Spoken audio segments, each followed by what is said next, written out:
Aziz yurtdoshlar, siz Assalom Farg'ona ko'rsatuvini tomosha qilmoqdasiz. Bizdan uzoqlashmang. Bugun olis va yaqin bo'lgan Hindistonga g'oyibona sayohatimizni amalga oshiramiz. Albatta, bugungi kunda aytish kerakki, Zumradxon Hind kinolari o'zbekistonliklar uchun nihoyatda qadrli va aynan o'zbek kinoijodkorlari va hind kinoijodkorlari o'rtasida do'stlik aloqalari, hamkorlik aloqalari yangi bosqichga chiqmoqda.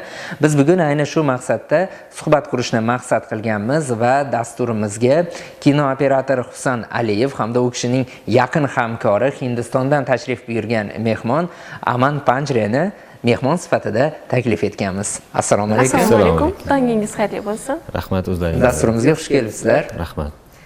Sizlarni erta tongda, bugun yakshanba tongida ko'rib turganimizdan juda ham xursandmiz.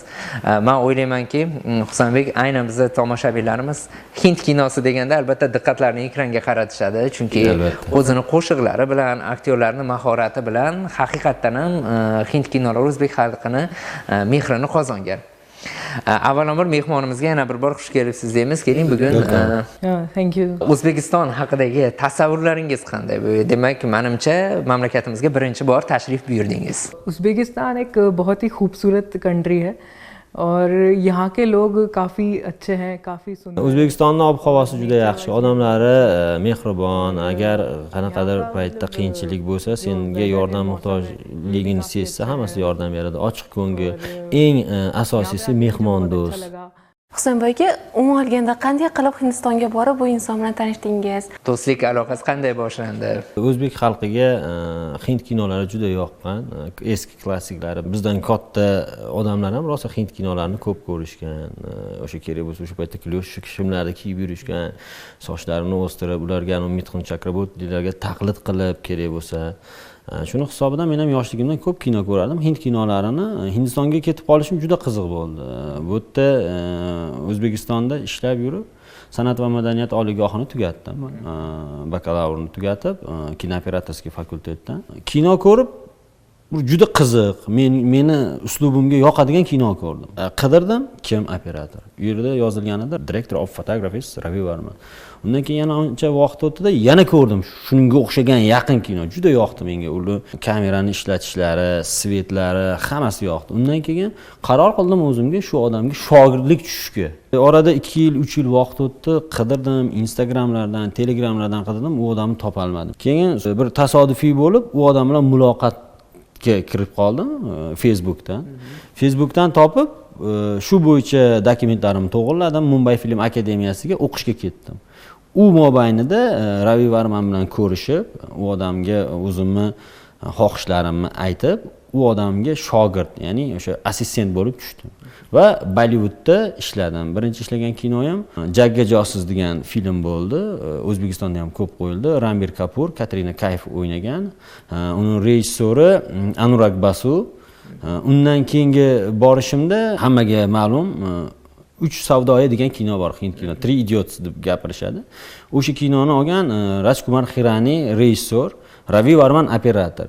Sanju degan kinoda men ikkinchi operatorlik bo'lib ishladim. Undan keyin o'z faoliyatimni yaxshilash maqsadida har yili o'zimga maqsad qilib qo'ydim, Bollywoodga tajriba almashishga borishga harakat qilib, mana bu yil karantin bo'ldi, karantindan oldin borib keldim. Panniyan Selvan degan kinoda ikkinchi operator sifatida ishlab, o'z faoliyatimni yanada oshirib keldim. Hindistonga borishimiz shunday bo'lgan. Shunda tanishib qolgansizlar.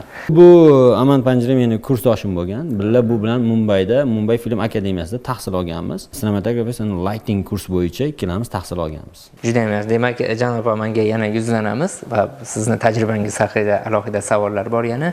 Nima uchun aynan hind kinolari nafaqat o'zbek xalqi, dunyoning boshqa xalqlarida ham sevib tomosha qilinadi? Buning o'ziga xosligi nimada? Nima uchun aytaylik, hind kinolarini birortasi qo'shiqsiz bo'lmaydi? Alohida bir sirlari bormi uni o'ziga maftun etadigan? फ़र्क ये है कि हिंदुस्तान में संगीत है. Hind kinolarini boshqa davlatlar kinolaridan farqi shuki, ularda birinchi o'rinda dancing, color and camera moving. Bu deganiki, birinchi o'rinda raqs. Bularning kinosida 4 ta 5 ta soundtrack ishlatilmasa, Hind kinosi hisoblanmaydi. Buni sababi shunaqa yozilgan. Ularda kino oddiy tomoshabin uchun olinadi. Oddiy tomoshabin hayolida o'sha bizni qahramonlarimiz bilan birga yashash kerak. O'zi kino ikki xil olinadi. Bularda musiqani qo'yilishining sababi oddiy tomoshabin 5 minut, 10 minut bo'lsa ham tashvishli dunyodan o'zini unutish uchun raqs, sound qo'yiladi, muzikalar qo'yiladi. Bu qo'yilgan raqslar hammasi ma'noli. Qo'lini qaysi tomonda ko'targan. Umumiy qilib olganingizda kinoni ma'nosiga qarab o'sha qahramonning ichki dunyosini yoritib beriladi shu 3 minutda ichida.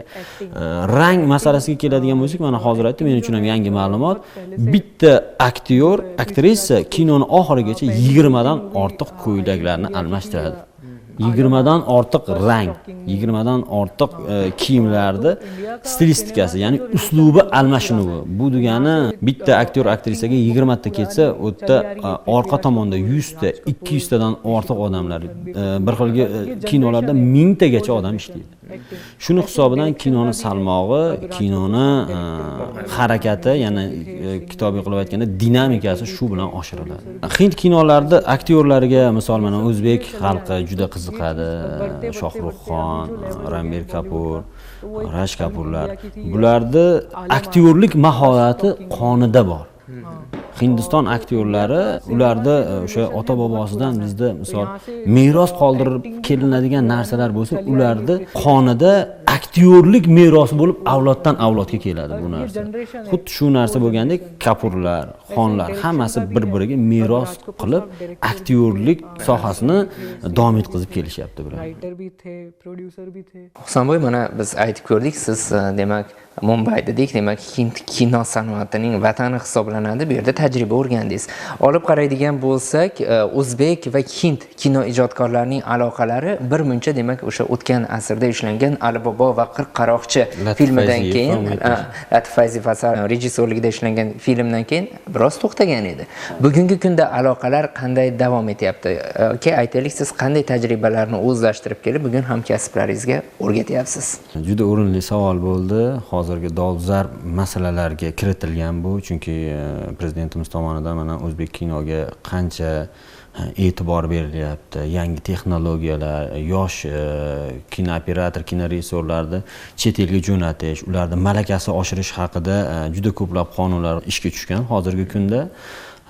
Biz bilamiz, o'sha Alibobo Qirqaroqchi hammaga mashhur kinosidan keyin hindlar bilan, ya'ni Bollywood kino ijodkorlari bilan hamkorlik to'xtab qolgan edi. 1 yil bo'ldi, 1 yil mobaynida 3 ga 4 ga yaqin kino olindi hamkorlikda. Yaqinda Xudo hafiz degan kino olindi. Undan keyin hozir har xil shartnomalar olib borilyapti. Hozirgi kunda kinoni rivojlantirish uchun baribir bevosita o'zbek kinosi chet el kinosiga ahamiyatini qaratmasdan iloji yo'q. Chunki qaysidir darajada ular bizdan oldinda. Biz ham ular bosib o'tgan yo'lni bosib o'tishimiz kerak. Shu mobaynida hozirgi kunda mana hamkorlik aloqalarini oshirish maqsadida bu kursdoshimni o'zim chaqirdim. Menda hozir Ayol qismati nomli badiiy film olinyapti hozir. Tasvirga olish maydonchalarining dekoratsiyalari qurib, Navoiyda olinyapti. Undan keyin 4 ta 5 ta davlatga chiqish mo'ljalimiz bor. Shu kinoda ikkinchi operator sifatida birga men bilan hamkorlik olib boryapti. Asosan ikkovlaringiz ish yurityapsizlar. Husan aka, mana siz Hindistonda yashadingiz, o'qidingiz, ma'lum muddat ana shu davlatda yashab keldingiz. Umuman olganda Hindistonliklarning O'zbekistonliklarga bo'lgan fikri qanday? Bizning kino sanoatimizga bo'lgan fikrlari qanday? Hind kinolarida bir narsa ustun turadiki, operatorlari uchun dekoratsiya yoki bo'lmasam naturada olish, o'sha olinadigan tasvirga olish maydonchasini qaysi darajada chiroyligi. Birinchi o'rinda tabiat go'zalligi turadi ularga. Men Hindistonda o'qigan paytimda rasmlarni ko'rsatdim. Bizni tog'larimizni ko'rishdi ular. Samarqand, Buxoro, Xivalarni ko'rsatganimda lol qolish darajasi yuqori darajada bo'ldi. Bu haqiqatdan bormi deb menga shunaqa savollarni berishdi. Hattoki men shu o'zimni o'rtog'im ham ishonmagan. Bunaqa joylar borligiga. Bularda o'zida hammasida baribir o'zi ona vatanimiz, ularda keng dalalari, bog'lari, tog'lari yotadi. Bular rosa ko'p taklif bilan hozir kelishyapti. Birgalikda Samarqand, Buxoro, Xiva, mana tog'larimizda yaxshi kinolarni olish rejalari hozir shu haqida ish olib borilyapti.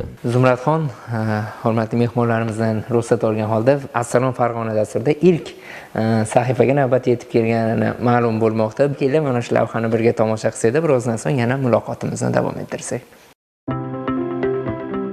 Delfin va kitlar suv ichmaydi. Ichimlik suvini ular o'zlari uchun yemish hisoblangan baliq va qisqichbaqalardan oladi. Yer ostida oltin shu qadar ko'pki, agar hammasini yer ustiga olib chiqib to'shalsa, butun dunyoga joy bo'ladi. Joy bo'lsa ham mayli, odamning tizzasiga urar darajadagi qalinlikda bo'ladi. Odam yiliga 4.200.000 marta kiprik qoqadi. Agar quyoshning gugurt cho'pi boshchasidek qismi yerga qo'yilsa, kuyib ketish xavfidan saqlovchi masofa 90 kilometrga teng bo'ladi. Tuyaqushning ko'zlari hajmi miyasi hajmidan kattaroq bo'ladi. Ikkinchi jahon urushida Berlinga tashlangan ilk bomba shahar hayvonot bog'idagi filni o'ldirgan. Eramizdan avvalgi 5000-yili yer yuzi aholisi soni 5 million kishidan iborat edi.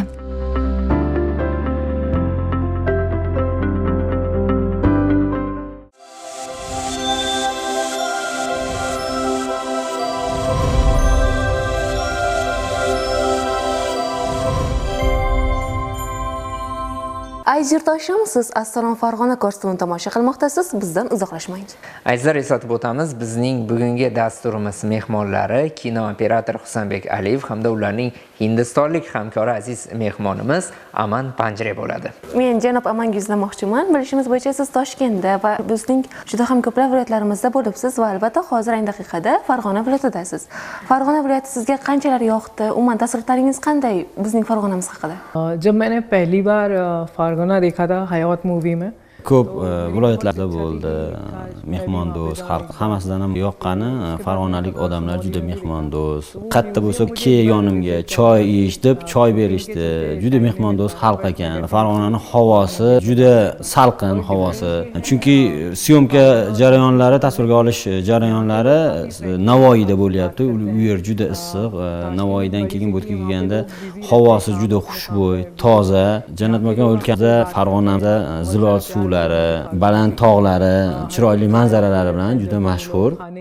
Demak, mana shu ijodiy hamkorlik o'z-o'zidan yangi rejalarga ham asos bo'lyapti bizningcha. Demak, O'zbekistonning har bir burchagini safar qilib, mana sizning boshchiligingizda, demak, yangi g'oyalarga qadam qo'yish boshlandi. Demak, qanday rejalar bor shu kunlarda O'zbekistonda, yana qanday yangi filmlar yaratish rejasi bor? O'zbekiston juda yoqqan, ko'p fotolarini o'sha Instagram, hozir Facebooklarga qo'yganda Hindistondagi prodyuserlar, Hindistondagi operator, rejissyorlar juda ko'p qiziqibdi billa ishlashga O'zbekiston bilan. O'zbekistonda o'sha tarixiy kinolarni tasvirga olish rejalarini hozirda o'sha ishlab boramiz deb aytdi. Borganda shu haqida kino olmoqchi. Bu qilinadigan ishlar ikkala davlatni kelajagi uchun yaxshi xizmat qiladi. Demak, endi shu g'oyalardan keyin menimcha sizda ham o'zingizga takliflaringiz, rejalaringiz bo'layotgan bo'lsa kerak Hind hamkasblaringizga. Ha, albatta, hozirgi kunda birgalikda ayol qismati degan filmni tasvirga olish ishlari boshlangan. Bu ishlanayotgan kinoimiz hozirgi kunda yoshlarda o'z maqsadidan adashishi, har xil yo'llarga kirishi, shuni oldini olish maqsadida ularda tarbiyaviy ahamiyatini kuchaytirish haqidagi film olib borilyapti. Xudo xolasa tasvirga olish jarayonlari yana 2 oy davom etadi. Tasvirga olish kunlari Misrda, undan keyin Turkiyada, keyin Rossiyada olib boriladi. Qachonki o'zimizning O'zbekistondagi joylarimiz tugagandan keyin. Biz O'zbekiston Navoiy shahrida bir katta zavodni oldik, o'sha yerga dekoratsiyalar qurdik, o'sha yerda chet el atmosferasini o'sha yerda paydo qildik biz. Hozirda bizda ishtirok etayotgan Ra'no Shodiyeva va undan tashqari rosa juda ko'p aktyor aktrisalarimiz ishtirok etyapti. Kelajakdagi maqsadlarimizga keladigan bo'lsak, birinchi marta keldi, bu operatorlik sohasida birinchi marta bo'ldi. Oldingi hamkorlik ishlaridan farqli o'laroq bu operator bo'lib o'zi keldi. Ko'pchilik emas, alohida yakka tartibda ishlash uslubiga ham kiritsa bo'ladi bu narsani. Xudo xolasa keyingi planlarimiz yana boshqa kinolarda birgalikda hamkorlikda olish. Bundan taklif bo'ldi. Kuni kecha Hindistonda bu proyektimizdan keyin bir Bollywoodda kino boshlamoqchi. Shu kinoga meni operator qilib chaqirmoqchi. Bu o'ylaymanki, bu qilinadigan ishlar, kelajakdagi bo'ladigan ishlar ikki davlatni siyosiy, iqtisodiy va kino tomonidan taraqqiy etishiga xizmat qiladi. Albatta. Bunday madaniy aloqalarning rivojlanishi, hurmatli mehmonlar va Zumradxon aytish kerak, ikki davlat o'rtasidagi siyosiy munosabatlarni yaxshi ruhda rivojlanayotganiga ham bog'liq va o'z-o'zidan madaniyat va do'stlik hech qachon chegara tanlamasligini mana bular mehmonlarning so'zlaridan yana bir bor tushunib yetyapmiz. Albatta, lekin vaqt oliy ekan, bizning fursatimiz o'z nihoyasiga yetar ekan. Yurtdoshlarimizga vodiy ahliga o'zingizni samimiy tilaklaringizni bildirishingiz mumkin. At last I would like to thank my friend. O'zbekistonda ishlaganimdan juda xursandman. Husan Aliyev, postanovchik operator, meni ikkinchi operator qilib olganidan juda xursandman. Hozir ayol qismati proyektida birga ishlayapmiz. Proyekt juda yoqyapti menga, juda ko'p narsalarni o'rganyapman. Nafaqat Hindiston kinosi, O'zbekiston kinosidan ham o'ziga uslublar olayotganini ta'kidlab o'tdi va assalom Farg'ona ko'rsatuvi ijodkorlariga juda katta rahmat. Bu ko'rsatuv juda maroqli, juda qiziq ekan. Qachonki Hindistonga borganimda albatta bu ko'rsatuvni doimiy muntazam ko'rib boraman. Assalom Farg'ona, dasturiy jamoasiga yaxshi kayfiyat. Thank you very much for your visit. We are too. Nice to meet you. Bu ko'rsatuvga chaqirganlar uchun avvalambor kattakon rahmat. Suhbat yakunida shuni aytmoqchimanki, suhbatimiz juda maroqli bo'ldi. Ayniqsa o'sha Hindistonda o'qigan yillarim juda esimga tushdi. U yerdagi tasvirga olish qiyinchiliklari hammasi qaytadan xotiralarimizga ozgina bo'lsa ham sho'ng'idek. Rahmat sizlarga bunaqa imkoniyat berganlaringga. Farg'ona televideniyasi ijodkorlariga va muxlislariga baxtsaodat tilaymiz. Bunaqa yaxshi ko'rsatuvlarda ko'p qilinglar. Xalqimizni qalbidan o'rin oladigan, xalqimizga bir madaniy hordiq beradigan ko'rsatuvlaring yana ham ko'paysin. Dastur ijodkorlariga juda katta rahmat aytaman. Yana bu ko'rsatuvga taklif qilsalaring, bajonidil kelib, qizg'in qilib, omon bilan birga o'tkazishga va'da beramiz, xudo xolisa. Rahmat sizlarga ham, janob Omonga va sizga vaqtlaringizni ayamasdan dasturimizga tashrif buyurganingiz uchun o'z minnatdorchiligimizni bildiramiz va sizlardan yangi va eng yaxshi ijodiy ishlarni kutib qolamiz kelgusida. Omad yor bo'lsin, doimo sog' salomat bo'linglar. Qadrli muxlislar, Assalom Farg'ona dasturining bugungi mehmonlari kino operator Husan Aliyev hamda ularning hamkasbi hindistonlik mehmon Aman Panjre bo'lishdi. Aziz yurtdoshlar, sizlar esa bizdan uzoqlashmay turasiz, sababi oldinda qiziqarli sahifalar sizdan kutib turibdi.